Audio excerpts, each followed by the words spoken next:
राजनीति से काम तक,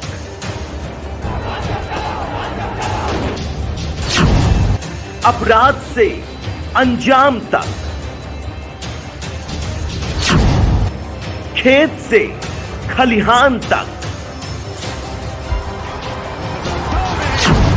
खिलाड़ी से मैदान तक, आईफा की धमाकेदार रात, सितारों से आसमान तक, अब हर खबर पर होगी हमारी नजर। पल पल बदलती देश और दुनिया की हर खबर पाइए सीधा अपने मोबाइल पर। बोर्ड की दिल्ली का वक्फ बोर्ड विवादों की घेरे में है। फतेहपुरी में एक सरकारी स्कूल था, उसे तोड़कर वहां पर दुकानें बना दी गई और कहा यह गया कि उन दुकानों का जो आवंटन था बगैर विज्ञापन के ही आवंटित कर दिया गया। इस पर क्या कहेंगे आप? देखिए, मैं फिर दोहरा रहा हूं कि जिस दिन अमानतुल्लाह को गिरफ्तार किया गया, क्या चलाया टीवी चैनल्स में प्रायोजित खबर की भारतीय जनता पार्टी ने। कहा कि उनके यहाँ से अवैध असलहा बरामद हुआ, कहा कि उनके घर से लाखों रुपए बरामद हुए, और अच्छा हुआ कि उनकी पत्नी ने और उनके बच्चों ने जब एसीबी के अधिकारी वहां से निकल रहे थे तो उनसे कहा कि भाई आपने क्या क्या बरामद किया लिख के तो जाइए। तो कहने लगे नहीं नहीं, तुम्हारे यहाँ तो कुछ मिला ही नहीं। ये ऑन रिकॉर्ड वीडियो है उनका, अधिकारियों का ऑन रिकॉर्ड वीडियो। तो पहला तो हमारा सवाल है कि किस अपराध में आपने अमानतुल्लाह को गिरफ्तार किया? ऑपरेशन लोटस चलाने की कोशिश में? कभी दुर्गेश पाठक को बुलाते हो, कभी कैलाश गहलोत पे मुकदमा करते हो, कभी मनीष सिसोदिया पे करते हो, कभी अमानतुल्लाह पे करते हो, कभी पंजाब में हमारे विधायकों को खरीदने की कोशिश करते हो। तो ऑपरेशन लोटस को जो शिंदे पे सफल हुआ भाजपाइयों का, वो सिसोदिया ने फेल कर दिया दिल्ली में, और भगवंत मान ने फेल कर दिया उनके विधायकों ने पंजाब में। तो ये कुल मिलाकर जो इनका काम करने का तरीका है अपराधियों की तरह, कि विधायकों को धमकाओ, उन पे जांच कराओ, मुकदमे ला दो और बाद में उनको तोड़ के अपने साथ शामिल। एक मिनट, मैं पूरा कर रहा हूँ, आपकी बात का भी जवाब दूंगा। मैं ये कहना चाहता हूं कि जितने भी आरोप लगे हैं उनकी जांच में हम पूरा सहयोग कर रहे हैं। जांच में कुछ निकालो तो मेरे भाई, कुछ तो निकाल के दिखाओ कि हाँ ये गलत किया है। ऐसे जवानी जमा खर्च करने से, कुछ भी बोल देने से, यहां स्कूल था तोड़ के दुकान बना दी, तो इस तरह की बातों का कोई मतलब नहीं है। अमानतुल्लाह पे जो कार्रवाई हुई, या हमारे सत्येंद्र जैन जो स्वास्थ्य मंत्री हैं उनको जो जेल में रखा है, ये बेबुनियाद कह रहे हैं कि सरकारी एजेंसियों का दुरुपयोग मोदी सरकार कर रही है, लेकिन ममता बनर्जी कह रहे हैं कि ऐसा कुछ मोदी सरकार नहीं, मोदी जी नहीं। ये बदला सोच क्या है? देखिए, ममता बनर्जी जी ने तो अपना प्रस्ताव ही इसी जांच एजेंसियों के दुरुपयोग के खिलाफ पास किया है। उनका पूरा प्रस्ताव इसी के खिलाफ है। एजेंसियां चला कौन रहा है? लेकिन वो तो मोदी देश के प्रधानमंत्री। अब वो उनसे पूछिए, मैं क्यों इतना? मैं ममता बनर्जी जी का प्रवक्ता नहीं हूँ, इसका जवाब वो दे सकती है। मैं आपको ये बता सकता हूँ, मैं आपको ये बता सकता हूँ, डर तो नहीं गई वो? नहीं, मैं ऐसा नहीं मानता कि डर गई हैं, क्योंकि संघर्षों से वो भी निकली हुई हैं और लगातार वो लड़ाई लड़ रही हैं। संजय जी, भगवत मान जी आपके पंजाबी मुख्यमंत्री बने, उसके बाद लगातार पंजाब के बातें कि जब ड्रग्स की बरामदगी होती है तो आपके पार्टी जुड़े लोगों का ही फोन वहाँ पर जाता है।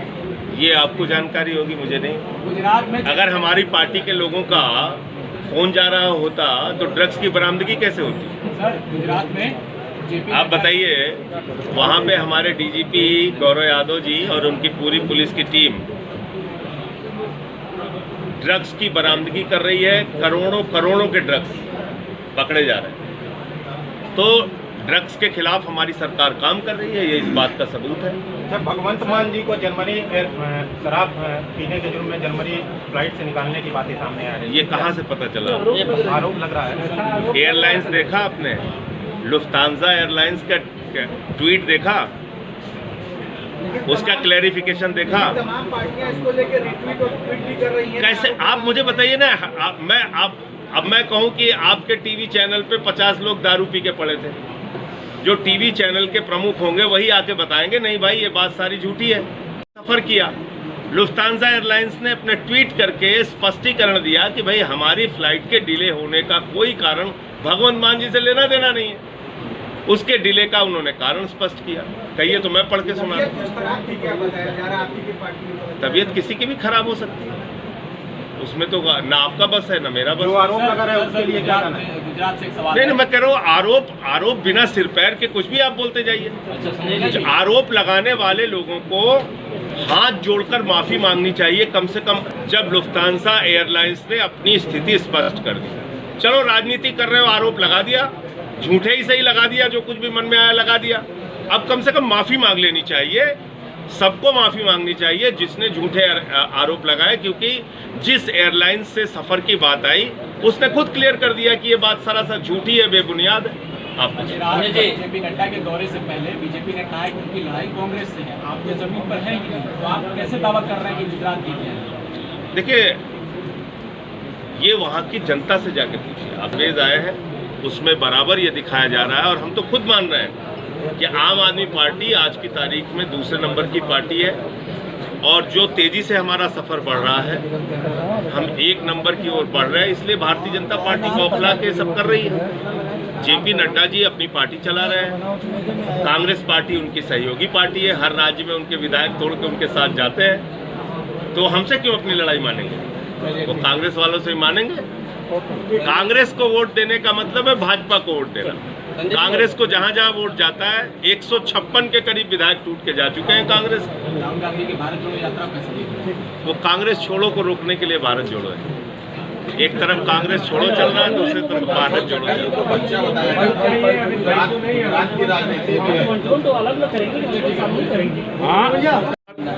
अब कोई हिलाएगा नहीं। आज काशी प्रांत का पहला कार्यकर्ता सम्मेलन है। आप सब लोग जानते होंगे कि उत्तर प्रदेश को आम आदमी पार्टी ने संगठन की दृष्टि से 8 प्रांतों में बांटा है। काशी प्रांत के हमारे अध्यक्ष पवन तिवारी जी हैं।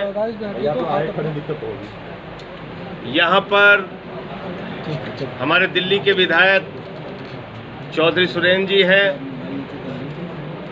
चुनाव समिति के प्रदेश के अध्यक्ष हमारे सभाजीत सिंह जी हैं। महासचिव हमारे दिनेश पटेल जी हैं। जिला अध्यक्ष हमारे पटेल साहब हैं। भैया चुप रहिए। आज के सम्मेलन में काशी प्रांत के जितने भी जिले हैं, सारे कार्यकर्ता काशी की धरती पर इकट्ठा हो रहे हैं, और इस प्रांतीय सम्मेलन का सीधा मकसद है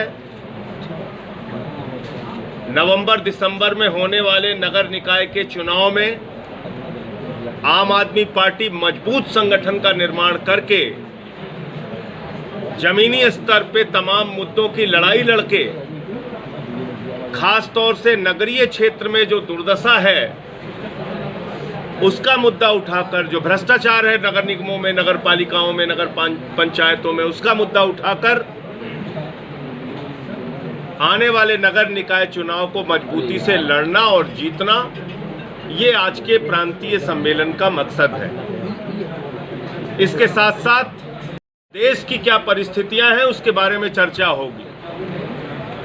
अभी 3 दिन पहले आप लोगों ने समाचार पढ़ा कि अडानी दुनिया का दूसरे नंबर का अमीर व्यक्ति हो गया।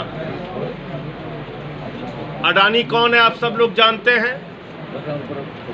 जिसके पास देश की बिजली, जिसके पास एयरपोर्ट, जिसके पास पोर्ट, जिसके पास तमाम संस्थान भारत की सरकार ने दे दिया है। मोदी जी के सबसे करीबी मित्र हैं उनकी कुल संपत्ति है 10 लाख करोड़ रुपए।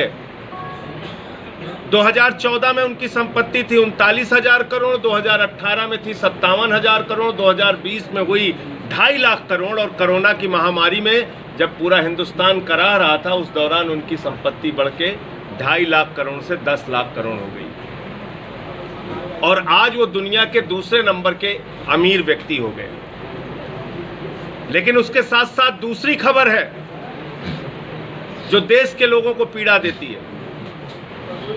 भारत भूखमरी के मामले में 116 देशों की सूची में 101 नंबर पर पहुंच गया। बेरोजगारी के मामले में हिंदुस्तान 40 वर्षों में सबसे ज्यादा बेरोजगारी की मार झेल रहा है। महंगाई के मामले में आटा, दाल, चावल, छाछ, दूध, दही, खाने पीने की चीजों पर टैक्स लगा दिया गया। हिंदुस्तान के अंदर पहली बार हमने दवाओं पर महंगाई देखा। कैंसर की दवा पे टैक्स बढ़ गया, टीवी की दवा पे टैक्स बढ़ गया, हार्ट की दवा पे टैक्स बढ़ गया, किडनी की दवा पे टैक्स बढ़ गया। यानी कि जीवन रक्षक दवाओं पर भी सरकार ने टैक्स बढ़ाने का काम किया। अगर इस देश में महंगाई, बेरोजगारी, किसानी, इनकी समस्याओं को हम राजनीति के केंद्र में लेके आए तो मैं दावे के साथ कह सकता हूं जाति और धर्म का डमरू बजाने वाली भारतीय जनता पार्टी की दुकान बंद हो जाएगी।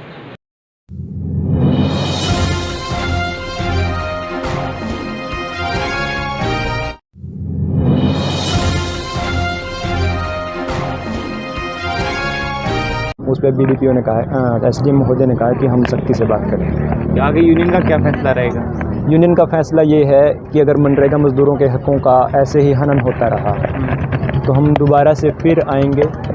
फिर जैसे एसडीएम महोदय ने कहा कि मुझे सूचित कीजिए, और आज एक गांव के लोग हैं, 3-4 गांव के लोग हैं, कम संख्या है, 50-60 की संख्या है, मगर भविष्य में अगर ऐसा ही रवैया रहा, गांव के अंदर जिस तरीके से बेरोजगारी है, तो यहाँ पे बड़े प्रदर्शन होंगे। दिया जाए तो हम लोग बेरोजगारी भत्ते के लिए भी अपना संघर्ष जारी रखेंगे। अगर हमें काम नहीं मिलेगा तो हमें बेरोजगारी भत्ता दिया जाए। आगे फिर क्या रहेगी मनरेगा मजदूरों की सिचुएशन भी, और फिर आगे आगामी फैसला यूनियन का? आगामी फैसला तो यही है, हम लोग मानते हैं संघर्ष से ही जीत मिलती है, और मजदूरों के इस संघर्ष को और व्यापक बनाया जाए। कलायत के तमाम और गाँव के अंदर जहाँ मजदूर जागरूक नहीं है, और जो तमाम मेट अभी भी अपने मजदूरों भाइयों के साथ कहा जाए सोए हुए हैं, या वो सोच रहे हैं कि धरना प्रदर्शन से कुछ नहीं होता, उन तक हम लोग ये एक संदेश देना चाहेंगे कि मजदूरों के हक अधिकार संघर्ष से ही मिले हैं। ये मनरेगा का कानून भी मजदूरों ने संघर्ष से ही लड़के हासिल करवाया है, तो इसलिए संघर्ष करें, साथ आएँ, यूनियन को मजबूत बनाएं।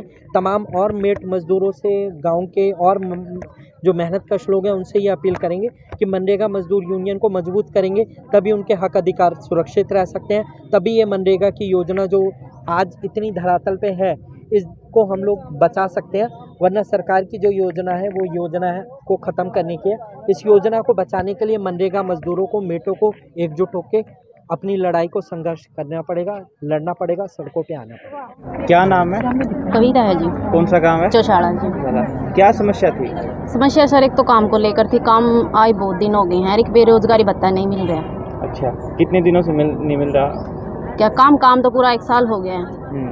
आज फिर एसडीएम साहब से बात हुई, क्या लगता है आपको? लगता तो है काम मिल जाएगा जल्दी ही, बाकी तो वो देखते हैं क्या होता है।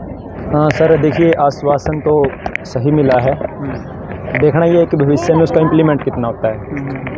उन्होंने जो हमारी मांगे थी बेरोजगारी भत्ते को लेके, 15 दिन के अंदर काम उपलब्ध करवाना, उसको लेके एकदम से लिखित में एबीपीओ महोदय वहाँ पे बैठे थे, उनसे जवाब मांगा है। अगर उसका इम्प्लीमेंट नहीं होता तो उन पे मतलब 0 टॉलरेंस के साथ कार्रवाई की बात भी की है। और दूसरा उन्होंने कहा है कि एक कमेटी बनाई जाए पूरे ब्लॉक की, जो यहाँ के अधिकारी हैं उनके बीच में और मज़दूरों के बीच में मध्यस्थता का काम करे, तो ये बात हुई है। किसी बात को लेकर सहमति ना बन पाई, वो किस तरह की बात थी? देखिए सर, इसमें ये है कि बेरोजगारी भत्ते के लिए विभाग के कर्मचारियों को भी उसकी गाइडलाइंस का नहीं पता, तो उन्होंने कहा है कि हम आगे भविष्य में चेक करेंगे। और इसी बात पे एक वो आया है थोड़ा, जो अभी कंफर्म नहीं है चीज़ें, बाकी ये है निर्धारित समय के अंदर काम देने की मांग, या बीडीपीओ की तरफ से जो गैर जिम्मेदाराना रवैया रहा है उस पर बीडीपीओ ने कहा है, एसडीएम महोदय ने कहा है कि हम सख्ती से बात करें। आगे यूनियन का क्या फैसला रहेगा? यूनियन का फैसला ये है कि अगर मनरेगा मज़दूरों के हकों का ऐसे ही हनन होता रहा तो हम दोबारा से फिर आएंगे। फिर जैसे एसडीएम महोदय ने कहा कि मुझे हम लोग अपने मुकाम तक पहुंच सकते हैं। और पहले भी मनरेगा मज़दूर यूनियन लगातार संघर्ष करती रही है, तमाम गाँव में काम चला है। आज भी तमाम महिला मज़दूरों की ताकत के दम पर ही ये जीत हम लोगों को एक आश्वासन जो मिला है वो इन महिला मज़दूरों की ताकत है जो हम लोग प्रशासन को झुकाने में कामयाब हुए हैं। संघर्ष के बलबूते क्या क्या जीत आज हासिल हुई है? अभी तो इन्होंने आश्वासन दिया है कि जो यहाँ पर अधिकारी हैं, ABPO हैं, जो अकाउंटेंट हैं, ये यहाँ पर लगातार बैठने का एक तय किया गया है। दूसरा ये किया गया है जो भी हमारी मांगे हैं, ग्रीवांसेस हैं, वो अधिकारियों के बीच में एक समन्वय कमेटी बने जिसमें यूनियन के मज़दूर मेट शामिल हो, जो अधिकारियों से लगातार हर महीने 2 महीने में अपनी मांगे रखें। ये अभी आश्वासन हम लोगों को मिला है। लेकिन अभी हम लोगों का जो बड़ा मुद्दा है, हम लोगों को लगता है, क्योंकि देखिए मनरेगा योजना को जिस तरीके से भाजपा सरकार लगातार ख़त्म करने की योजना बना रही है, क्योंकि अभी 73,000 करोड़ का बजट है, उसमें से इस समय 70% बजट ख़त्म हो चुका है। बहुत से गाँव के अंदर 5 दिन मेट मज़दूरों को काम मिलता है। अपने चौशाला के अंदर पिछले 2 महीने से काम नहीं मिल रहा। ब्राह्मणी वाली भाड़ा के अंदर भी लोग हैं, वहाँ पे भी काम नहीं मिल रहा। तो पहली बात तो यह है कि सरकार ने बजट ही बहुत कम कर रखा है। तो हमारी एक मांग तो ये भी है कि ये बजट बढ़ाया जाए, मनरेगा का बजट बढ़ाया जाए। आज सरकारी कर्मचारी में D ग्रुप का भी जो कर्मचारी है उसको लगभग 24-25 हज़ार तनख्वाह मिल रही है। तो सरकार खुद कह रही है कि D ग्रेड के भी कर्मचारी को अगर वो 24 हज़ार दे रही है, उस हिसाब से हम लोग कह रहे हैं मनरेगा मज़दूरों को पर डे दिहाड़ी के हिसाब से 800 रुपये दिहाड़ी मिलनी चाहिए। क्योंकि इतनी गर्मी में दोपहरी में मज़दूर काम करते हैं, 331 रुपये बेहद कम मज़दूरी है। हमारी एक ये मांग है कि 800 रुपये दिहाड़ी होनी चाहिए। 100 दिन में भी हमें पूरा मज़दूरों को काम नहीं मिलता। अभी इसकी एवरेज 100 दिन के कानून की है कि 100 दिन गारंटी होनी चाहिए, लेकिन ये एवरेज मिलता 30-35 दिन काम है। तो हमारी मांग ये है ये पूरा साल भर काम चलना चाहिए मज़दूरों का, क्योंकि गाँव के अंदर बहुत भयंकर बेरोज़गारी है। आज देश के अंदर 70-65% आबादी ऐसी है जो 20 रुपये से कम पे गुजारा बसारा कर रही है। तो हमारी ये मांग है कि ये पूरे साल भर योजना चलनी चाहिए। ये हमारी दूरगामी मांगे हैं। किन किन बातों पर जो है सहमति नहीं बन पाई? अभी तो ज़्यादातर जो बातें हैं उन पे सहमति बनी है। कुछ बातें ऐसी थी जो अधिकारियों ने कहा कि वो उनकी जानकारी में नहीं है, जो बेरोज़गारी भत्ते का मामला है। लेकिन मुझे लगता है कि ABPO है और अगर वो जॉब कर रहे हैं पिछले 2-3 सालों से, तो आज एक मज़दूर को भी पता होता है कि भाई 15 दिन में काम ना मिलने के बाद बेरोज़गारी भत्ता दिया जाता है। तो इतने बड़े अधिकारी को अगर ये नहीं पता कि बेरोज़गारी भत्ते का भी नियम है, उन्होंने वहाँ पे उसके बारे में मतलब ये बताया कि भाई उनके नोटिस में नहीं है।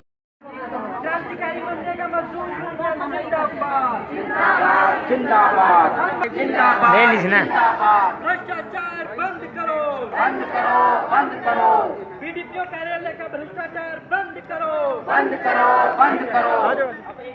नहीं किसी से भीख मांगते। मनरेगा मजदूरों को काम देना होगा, देना होगा, देना होगा। मनरेगा में भ्रष्टाचार, हम अपना अधिकार मांगते, नहीं किसी से भीख मांगते। हम अपना अधिकार मांगते, नहीं सहेंगे, नहीं सहेंगे। मनरेगा में भ्रष्टाचार नहीं सहेंगे, नहीं सहेंगे, नहीं सहेंगे। हम अपना अधिकार मांगते, नहीं किसी से भीख मांगते। हम अपना अधिकार मांगते, नहीं किसी से भीख मांगते। लड़ेंगे, लड़ेंगे, जीतेंगे, जीतेंगे। लड़ेंगे, देना होगा, देना होगा। मनरेगा मजदूर अपना अधिकार मांगते, नहीं किसी से भीख मांगते। मनरेगा मजदूर अपना अधिकार मांगते, नहीं किसी से भीख मांगते। ऑफिस में बैठे लोग, सिंचाई विभाग में बैठे लोग और जो अपने नुमाइंदे बना रखे हैं, अपने मेट चल रही है। हर मेट ने बेरा, हर एक आदमी के लिए संपर्क है। यहाँ पे आज कोई दिखाई भी नहीं दे रहा। क्या हो गया कि उनकी दबा पे उड़े प्रशासन के सामने अपनी बात रखा, हाँ उनके गोड्डे के अंदर कंबल लग जाए। हिम्मते को नहीं आने की क्या हो गया ऐसा। इससे सीधा बेरा पटा है कि प्रशासन का और उन मेटा का गठजोड़ है, क्योंकि जब थोड़ा बहुत काम चल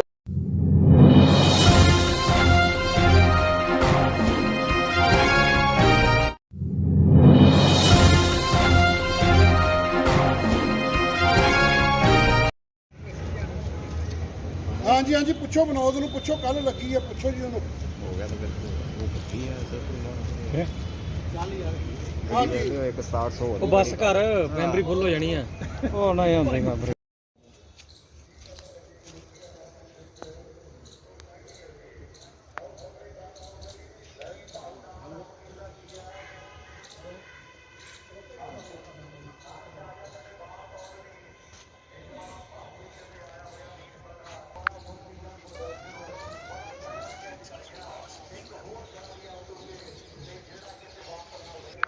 ਕਰ ਲਾ ਬਾਤ ਹੋਈ ਕਰ ਲਓ। ਹਾਂਜੀ ਹਾਂਜੀ ਆ ਬਸ ਬਾਈਟ ਕਰਨ ਲੱਗੇ ਤੁਹਾਨੂੰ ਜੀ, ਲੈ ਰਹੇ ਆ ਪ੍ਰੈਸ ਬਣਾ ਰਹੇ ਨੇ ਆ ਜੀ।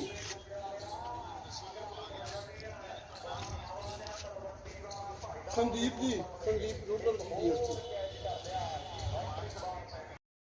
ਇਸ ਦੇ ਉਹਦੇ ਵਿੱਚ ਨਾ ਕਈ ਵਾਰੀ ਬਾਈਟ ਦੀ ਜ਼ਰੂਰਤ ਪੈਂਦੀ, ਸਾਨੂੰ ਇਲੈਕਟ੍ਰੋਨਿਕ ਕਰ ਸਕਦੇ ਹਾਂ।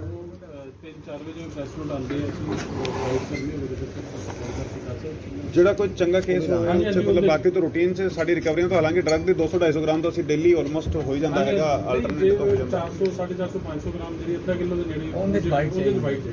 ਹਾਂ ਹਾਂ ਕੋਈ ਗੱਲ ਨਹੀਂ। ਮੈਨੂੰ ਜਿਹੜਾ ਇੱਥੇ ਹੈਗਾ ਨਾ, ਜਿਹੜਾ ਆਪਣਾ ਟ੍ਰੈਂਡ ਹੈਗਾ ਉਹਦੇ ਵਿੱਚ ਕੁਝ ਲੇਡੀਜ਼ ਜਿਹੜੀ ਹੈਗੀ ਉਹ ਇਨਵੋਲਡ ਹੈਗੀ ਕੁਝ ਪਾਰਟਿਕੂਲਰ ਏਰੀਆ 'ਚ, ਜਿੱਦਾਂ ਮੱਖੂ ਵਾਲੇ ਜੀਰੇ ਵਾਲੇ ਪਾਸੇ ਜਾਂ ਸ਼ਹਿਰ 'ਚ ਕੋਈ।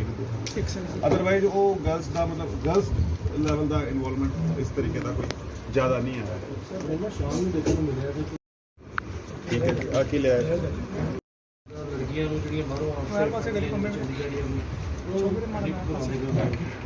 ਤੁਸੀਂ ਸਾਨੂੰ, ਮੈਂ ਬੇਨਤੀ ਤੁਹਾਨੂੰ ਕਰਦਾ ਕਿ ਇਸ ਤਰੀਕੇ ਦੀ ਇਨਫੋਰਮੇਸ਼ਨ ਔਰ ਈਵਨ ਤੁਹਾਡੇ ਧਿਆਨ 'ਚ ਗੱਡੀ ਆਏ ਤਾਂ ਗੱਡੀ ਦੀ ਫੋਟੋ ਵੀ ਮੈਨੂੰ ਭੇਜ ਦਿਆ ਕਰੋ, ਕਿਉਂਕਿ ਉਹ ਰਸਤੇ 'ਚ ਖੜੇ ਹੁੰਦੇ ਜੀ ਬਣਾ ਕੇ। ਪਤਾ ਹੈ ਦੇਖੋ ਸਿਗਰਟ ਵਗੈਰਾ ਦੀ ਮੈਂ ਤੁਹਾਨੂੰ ਇੱਕ ਗੱਲ ਦੱਸਣਾ ਚਾਹੁੰਦਾ ਸਾਨੂੰ ਸ਼ੇਅਰ ਕਰੋ ਕਿ ਆਪਾਂ ਜਿਹੜੀ ਗੱਲ ਕਰਦੇ ਨਾ ਕਿ ਵਿਦੇਸ਼ਾਂ 'ਚ ਕੋਈ ਵੀ ਬੰਦਾ ਕ੍ਰਾਈਮ ਕਰਨ ਦੀ ਸੋਚ ਨਹੀਂ ਸਕਦਾ, ਤੇ ਸੋਚਦਾ ਹੈਗਾ ਤਾਂ ਨਾਲ ਦੇ ਨਾਲ ਫੜਿਆ ਜਾਂਦਾ। ਕਿਉਂਕਿ ਉੱਥੇ ਹਰ ਬੰਦਾ ਜਿਹੜਾ ਵੀ ਨੋਟਿਸ ਕਰਦਾ ਨਾ ਕ੍ਰਾਈਮ ਨੂੰ, ਮਤਲਬ ਛੇਤੀ ਕਟਲ ਕਰਕੇ ਇਹਨੂੰ ਖਤਮ ਕਰ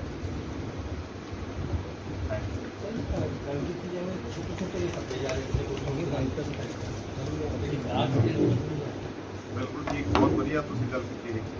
ਦੇਖੋ ਦੋ ਚੀਜ਼ਾਂ ਹੈਗੀਆਂ, ਇੱਕ ਹੈਗੀ ਬੜੀ ਸਮਗਲਿੰਗ ਜਿਹੜੀ ਹੈ, ਤੇ ਇੱਕ ਹੈਗਾ ਜਿਹੜਾ ਆਪਣੇ ਇੱਥੇ ਫਿਰੋਜ਼ਪੁਰ ਨੂੰ ਕੀ ਚੀਜ਼ ਇੰਪੈਕਟ ਕਰਦੀ। ਇੱਕ ਹੈਗੀ ਬੜੀ ਸਮਗਲਿੰਗ ਜਿਹੜੀ ਫਿਰੋਜ਼ਪੁਰ 'ਚ ਵਿਕਦੀ ਆ ਨਹੀਂ ਵਿਕਦੀ, ਪਰ ਪੂਰੇ ਪੰਜਾਬ ਵਿੱਚ ਭਾਈ ਜਿਹੜੀ ਬੜੀ ਵਾਲੀ ਸਮਗਲਿੰਗ 'ਚ ਜਿਹੜਾ ਡੈਡੀਕੇਟਡ ਟੀਮਸ ਕੰਮ ਕਰ ਰਹੀ ਹੈਗੀ, ਤੇ ਤੁਸੀਂ ਦੇਖ ਰਹੇ ਹੋ ਕਿ ਪਿਛਲੇ ਤੇ ਕੋਸ਼ਿਸ਼ ਹੈਗੀ ਵਧੀਆ ਕਾਰਗੁਜ਼ਾਰੀ ਕਰਨ ਦੀ ਤੇ ਕ੍ਰਾਈਮ ਨੂੰ ਕੰਟਰੋਲ ਕਰਨ ਦੀ, ਤੇ ਉਹਦੇ ਵਿੱਚ ਸਾਡੇ ਟੀਮਾਂ ਕਾਫੀ ਮਿਹਨਤ ਕਰ ਰਹੀਆਂ ਤੇ ਅੱਗੇ ਵੀ ਅਸੀਂ ਹੋਰ ਮਿਹਨਤ ਕਰਦੇ ਰਹਾਂਗੇ ਤੇ ਸਾਡੇ ਸਹਿਯੋਗ ਦੀ ਸਾਨੂੰ ਲੋੜ ਹੈ। ਤੇ ਮੈਂ ਉਮੀਦ ਕਰਦਾ ਮੈਂ ਜਿੱਥੇ ਵੀ ਮੈਨੂੰ ਮੌਕਾ ਮਿਲਦਾ ਮੈਂ ਸਾਰਿਆਂ ਤੋਂ ਰਿਕੁਐਸਟ ਕਰਦਾ ਕਿ ਡਰੱਗਸ ਦੇ ਖਿਲਾਫ ਖਾਸ ਤੌਰ ਤੇ ਸਾਨੂੰ ਇਨਫੋਰਮੇਸ਼ਨ ਸ਼ੇਅਰ ਕਰੋ। ਮੈਂ ਤੁਹਾਡੇ ਤੋਂ ਵੀ ਸਾਰਿਆਂ ਤੋਂ ਬੇਨਤੀ ਕਰੂੰਗਾ ਜਿੱਥੇ ਵੀ ਤੁਹਾਡੇ ਕੋਲ ਵੀ ਕੋਈ ਇਨਫੋਰਮੇਸ਼ਨ ਆਉਂਦੀ ਹੈ ਕਿ ਡਰੱਗਸ ਜਿਹੜੇ ਬੰਦੇ ਵੇਚ ਰਹੇ ਹੈਗੇ, ਤੇ ਆ ਜਿਹੜੀ ਡੈਡੀਕੇਟਡ ਅੱਜ ਦੀ ਪ੍ਰੈਸ ਕਾਨਫਰੰਸ ਹੈਗੀ, ਆ ਦੋ ਦਿਨਾਂ ਦੀ ਜਿਹੜੀ ਟੀਮ ਦੀ ਕਾਰਗੁਜ਼ਾਰੀ ਹੈਗੀ ਉਹਦੇ ਕਰਕੇ ਅਸੀਂ ਤਾਂ ਲੈਟੀ ਪ੍ਰੈਸ ਕਾਨਫਰੰਸ ਸਾਨੂੰ ਮੌਕਾ ਮਿਲਦਾ ਹੈਗਾ ਤਾਂ ਨਾਲ ਪ੍ਰਾਪਤ ਕਰਨ ਦਾ, ਬਟ ਫਿਰ ਵੀ ਜਦੋਂ ਵੀ ਮੌਕਾ ਮਿਲਦਾ ਅਸੀਂ ਚਾਹੁੰਦੇ ਕਿ ਸਾਰਾ ਜਿਹੜੀ ਕਾਰਗੁਜ਼ਾਰੀ ਹੈਗੀ ਤੁਹਾਡੇ ਤੱਕ ਪਹੁੰਚਾਈ ਜਾਏ। ਮੈਨੂੰ ਉਮੀਦ ਹੈ ਕਿ ਪ੍ਰੈਸ ਨੋਟ ਤੁਹਾਨੂੰ ਡੇਲੀ ਮਿਲ ਜਾਂਦਾ ਹੈਗਾ ਸਾਰਾ, ਤੇ ਆ ਸਾਡੀ ਟੀਮ ਨੇ ਅੱਜ ਇਸ ਤੋਂ ਇਲਾਵਾ ਵੀ ਜਿਹੜਾ ਹੈਗਾ ਕਿਹੜੇ ਬੰਦੇ ਉਹਦੇ ਨਾਲ ਸ਼ਾਮਿਲ ਸੀਗੇ। ਜਿਹੜੀ ਡਰੱਗਸ ਦੇ ਖਿਲਾਫ ਸਾਡੀ ਮੁਹਿੰਮ ਚੱਲ ਰਹੀ ਹੈਗੀ, ਉਹਦੇ ਵਿੱਚ ਹੁਣ ਤੱਕ ਜਿਹੜੀ ਸਾਡੀ ਟੀਮ ਹੈਗੀ ਇਸ ਮਹੀਨੇ ਦੀ ਜਿਹੜੀ ਸਾਡੀ ਕਾਰਗੁਜ਼ਾਰੀ ਹੈਗੀ ਉਹਦਾ ਤੁਹਾਨੂੰ ਇੱਕ ਵਾਰ ਮਹੀਨਾ ਖਤਮ ਹੋਣ ਤੋਂ ਬਾਅਦ ਦੱਸਾਂਗੇ। ਤੇ ਬਟ ਹੁਣ ਤੱਕ ਅਸੀਂ 70 FIR ਦਰਜ ਕਰ ਚੁੱਕੇ ਹੈਗੇ, ਜਿਹੜਾ ਡਰੱਗਸ ਦੇ ਖਿਲਾਫ ਜਿਹੜਾ ਸਾਡਾ ਵਾਰ ਚੱਲ ਰਿਹਾ ਹੈਗਾ ਤੇ ਡੈਡੀਕੇਟਡ ਕੈਂਪੇਨ ਤੋਂ 70 FIR ਕੱਲ ਤੱਕ ਦੀ ਤਾਰੀਖ ਜੀ। ਜਿਵੇਂ ਕਿ ਤੁਹਾਨੂੰ ਪਤਾ ਹੈਗਾ ਕਿ ਮਾਨਯੋਗ DGP ਸਾਹਿਬ ਦੀ ਗਾਈਡੈਂਸ ਹੇਠ ਜਿਹੜਾ ਹੈਗਾ ਇੱਕ ਡੈਡੀਕੇਟਡ ਡਰਾਈਵ ਅਗੇਂਸਟ ਡਰੱਗਸ ਪਿਛਲੇ ਲਗਭਗ 3 ਮਹੀਨਿਆਂ ਤੋਂ ਚਲਾਈ ਜਾ ਰਹੀ ਹੈਗੀ, ਤੇ ਜਿਹਦੇ ਵਿੱਚ ਸਾਡੀ ਹੁਣ ਤੱਕ ਦੀ ਜਿਹੜੇ ਲਗਭਗ 3 ਮਹੀਨੇ ਦਾ ਟਾਈਮ ਹੈਗਾ, ਉਹਦੇ ਵਿੱਚ ਸਾਡੀ ਫਿਰੋਜ਼ਪੁਰ ਪੁਲਿਸ ਦੀ ਜਿਹੜੀ ਕਾਰਗੁਜ਼ਾਰੀ ਹੈਗੀ ਉਹਦੇ 'ਚ ਫਿਰੋਜ਼ਪੁਰ 'ਚ ਲਗਭਗ 250 FIR 247 ਕੱਲ ਤੱਕ ਦੀ ਡੇਟ ਤੱਕ ਅਸੀਂ 247 FIR ਦਰਜ ਕੀਤੇ ਹੈਗੇ, ਤੇ 301 ਨਸ਼ਾ ਸਪਲਾਇਰ ਅਸੀਂ ਅਰੈਸਟ ਕੀਤੇ ਹੈਗੇ ਕੱਲ ਤੱਕ।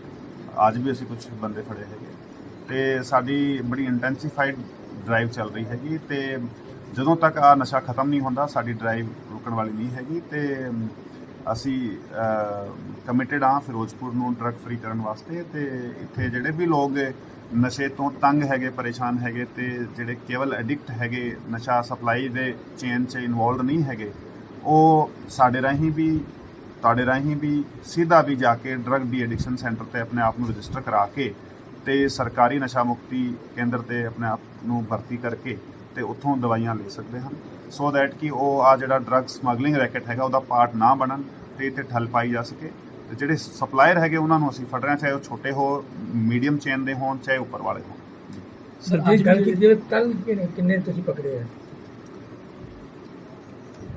ਨਸ਼ਾ ਤਸਕਰ ਜਾਂ ਹਾਂ ਜਿਹੜਾ ਹੁਣ ਦੀ ਜਿਹੜੀ ਜਿਹੜੀ ਪ੍ਰੈਸ ਕਾਨਫਰੰਸ ਆਪਾਂ ਕੀਤੀ ਹੈਗੀ ਕੱਲ ਦੀ ਜਿਹੜੀ ਸਾਡੀ ਕਾਰਗੁਜ਼ਾਰੀ ਹੈਗੀ ਉਹਦੇ ਵਿੱਚ ਲਗਭਗ 470 ਗ੍ਰਾਮ ਅਸੀਂ ਹੈਰੋਇਨ ਫੜੀ ਹੈਗੀ ਤੇ ਇਹਦੇ ਵਿੱਚ 4 ਬੰਦੇ ਅਸੀਂ ਅਰੈਸਟ ਕੀਤੇ ਹੈਗੇ ਅਲੱਗ-ਅਲੱਗ ਕੇਸਾਂ 'ਚ ਤੇ ਇਸ ਤੋਂ ਇਲਾਵਾ ਜਿਹੜੀ 800 ਬੋਤਲ ਸ਼ਰਾਬ ਨਜਾਇਜ਼ ਸਾਡੀ ਟੀਮ ਨੇ ਅਰੈਸਟ ਕੀਤੀ ਹੈਗੀ ਤੇ ਸਾਨੂੰ ਸ਼ੱਕ ਹੈਗਾ ਕਿ ਆ ਉਹ ਸ਼ਰਾਬ ਹੋ ਸਕਦੀ ਜਿਹੜੀ ਜ਼ਹਿਰੀਲੀ ਜਿਹਨੂੰ ਆਪਾਂ ਕਹਿੰਦੇ ਹਾਂ ਤੇ ਉਸ ਤੋਂ ਇਲਾਵਾ ਜਿਹੜਾ 8 ਮੋਟਰਸਾਈਕਲ ਜਿਹੜੇ ਚੋਰੀ ਦੇ ਹੈਗੇ ਤੇ ਇੱਕ ਗੱਡੀ ਸਾਡੀ ਟੀਮ ਨੇ ਅਰੈਸਟ ਕੀਤੀ ਹੈਗੀ ਇਸ ਤੋਂ ਇਲਾਵਾ ਵੱਖਰੇ ਕੇਸਾਂ 'ਚ ਇੱਕ ਮਰਡਰ ਦਾ ਦੋਸ਼ੀ ਅਰੈਸਟ ਕੀਤਾ ਹੈਗਾ ਸਾਡੀ ਟੀਮ ਨੇ ਕੱਲ੍ਹ ਤੇ 2 ਸਨੈਚਰ ਫੜੇ ਹੈਗੇ ਜਿਨ੍ਹਾਂ ਤੋਂ ਜਿਹੜੇ ਸਨੈਚਿੰਗ ਦੀ ਜਿਹੜੀ ਬਾਲੀਆਂ ਹੈਗੀ ਉਹ ਵੀ ਸਾਡੀ ਟੀਮ ਨੇ ਬਰਾਮਦ ਕੀਤੀ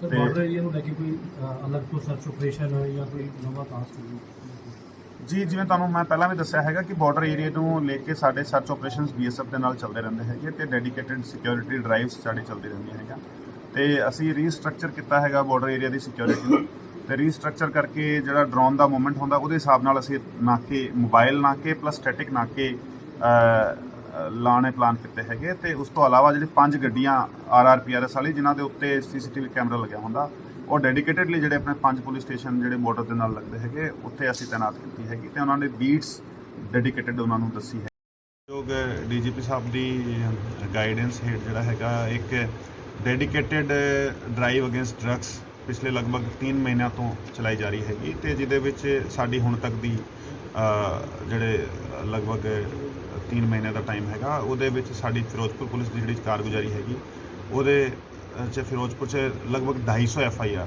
247 ਕੱਲ ਤੱਕ ਦੀ ਡੇਟ ਤੱਕ ਅਸੀਂ 247 FIR ਦਰਜ ਕੀਤੇ ਹੈਗੇ ਤੇ 301 ਨਸ਼ਾ ਸਪਲਾਇਰ ਅਸੀਂ ਅਰੈਸਟ ਕੀਤੇ ਹੈਗੇ ਕੱਲ ਤੱਕ ਅੱਜ ਵੀ ਅਸੀਂ ਕੁਝ ਬੰਦੇ ਫੜੇ ਹੈਗੇ ਤੇ ਸਾਡੀ ਬੜੀ ਇੰਟੈਂਸੀਫਾਈਡ ਡਰਾਈਵ ਚੱਲ ਰਹੀ ਹੈਗੀ ਤੇ ਜਦੋਂ ਤੱਕ ਆ ਨਸ਼ਾ ਖਤਮ ਨਹੀਂ ਹੁੰਦਾ ਸਾਡੀ ਡਰਾਈਵ ਰੁਕਣ ਵਾਲੀ ਨਹੀਂ ਹੈਗੀ ਤੇ ਅਸੀਂ ਕਮਿਟਡ ਹਾਂ ਫਿਰੋਜ਼ਪੁਰ ਨੂੰ ਡਰੱਗ ਫ੍ਰੀ ਕਰਨ ਵਾਸਤੇ ਤੇ ਇੱਥੇ ਜਿਹੜੇ ਵੀ ਲੋਕ ਨਸ਼ੇ ਤੋਂ ਤੰਗ ਹੈਗੇ ਪਰੇਸ਼ਾਨ ਹੈਗੇ ਤੇ ਜਿਹੜੇ ਕੇਵਲ ਐਡਿਕਟ ਹੈਗੇ ਨਸ਼ਾ ਸਪਲਾਈ ਦੇ ਚੇਨ 'ਚ ਇਨਵੋਲਵਡ ਨਹੀਂ ਹੈਗੇ ਉਹ ਸਾਡੇ ਰਾਹੀਂ ਵੀ ਤੁਹਾਡੇ ਰਾਹੀਂ ਵੀ ਸਿੱਧਾ ਵੀ ਜਾ ਕੇ ਡਰੱਗ ਡੀ ਐਡਿਕਸ਼ਨ ਸੈਂਟਰ ਤੇ ਆਪਣੇ ਆਪ ਨੂੰ ਰਜਿਸਟਰ ਕਰਾ ਕੇ ਤੇ ਸਰਕਾਰੀ ਨਸ਼ਾ ਮੁਕਤੀ ਕੇਂਦਰ ਤੇ ਆਪਣੇ ਆਪ ਨੂੰ ਭਰਤੀ ਕਰਕੇ ਤੇ ਉੱਥੋਂ ਦਵਾਈਆਂ ਲੈ ਸਕਦੇ ਹਨ ਸੋ ਦੈਟ ਕਿ ਉਹ ਆ ਜਿਹੜਾ ਡਰੱਗ ਸਮਗਲਿੰਗ ਰੈਕਟ ਹੈਗਾ ਉਹਦਾ ਪਾਰਟ ਨਾ ਬਣਨ ਤੇ ਇੱਥੇ ਠੱਲ ਪਾਈ ਜਾ ਸਕੇ ਤੇ ਜਿਹੜੇ ਸਪਲਾਇਰ ਹੈਗੇ ਉਹਨਾਂ ਨੂੰ ਅਸੀਂ ਫੜ ਰਹੇ ਹਾਂ ਚਾਹੇ ਉਹ ਛੋਟੇ ਹੋ ਮੀਡੀਅਮ ਚੇਨ ਦੇ ਹੋਣ ਚਾਹੇ ਉੱਪਰ ਵਾਲੇ ਹੋਣ ਸਰ ਜੀ ਗੱਲ ਕੀਤੀ ਕੱਲ ਕਿੰਨੇ ਤੁਸੀਂ ਪਕੜੇ ਹੈ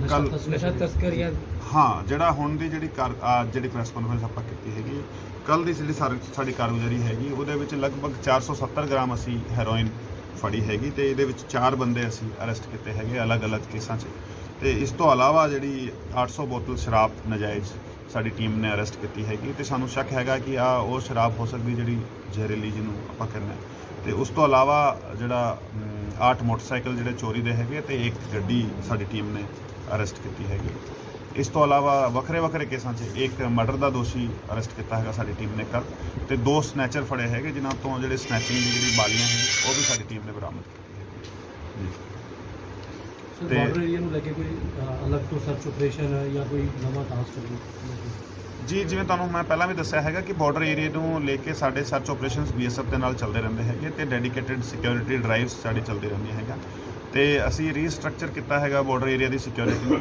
ਤੇ ਰੀਸਟਰਕਚਰ ਕਰਕੇ ਜਿਹੜਾ ਡਰੋਨ ਦਾ ਮੂਵਮੈਂਟ ਹੁੰਦਾ ਉਹਦੇ ਹਿਸਾਬ ਨਾਲ ਅਸੀਂ ਨਾਕੇ ਮੋਬਾਈਲ ਨਾਕੇ ਪਲੱਸ ਸਟੈਟਿਕ ਨਾਕੇ ਲਾਣੇ ਪਲਾਨ ਕੀਤੇ ਹੈਗੇ ਤੇ ਉਸ ਤੋਂ ਇਲਾਵਾ ਜਿਹੜੀ 5 ਗੱਡੀਆਂ RRPRS ਵਾਲੀ ਜਿਨ੍ਹਾਂ ਦੇ ਉੱਤੇ CCTV ਕੈਮਰਾ ਲੱਗਿਆ ਹੁੰਦਾ ਉਹ ਡੈਡੀਕੇਟਡਲੀ ਜਿਹੜੇ ਆਪਣੇ 5 ਪੁਲਿਸ ਸਟੇਸ਼ਨ ਜਿਹੜੇ ਬਾਰਡਰ ਦੇ ਨਾਲ ਲੱਗਦੇ ਹੈਗੇ ਉੱਥੇ ਅਸੀਂ ਤਾਇਨਾਤ ਕੀਤੀ ਹੈਗੀ ਤੇ ਉਹਨਾਂ ਨੇ ਬੀਟਸ ਡੈਡੀਕੇਟਡ ਉਹਨਾਂ ਨੂੰ ਦੱਸੀ ਹੈਗੀ ਕਿ ਕਿਹੜੀ ਬੀਟ ਤੇ ਉਹਨਾਂ ਨੇ ਮੋਬਾਈਲ ਰਹਿਣਾ ਹੈਗਾ ਉਸ ਤੋਂ ਇਲਾਵਾ ਅਸੀਂ 13 ਮੋਟਰਸਾਈਕਲ ਜਿਹੜੇ ਹੈਗੇ PCR ਮੋਟਰਸਾਈਕਲ ਉਹ ਵੀ ਇਸ ਏਰੀਆ ਵਿੱਚ ਤਾਇਨਾਤ ਕਰ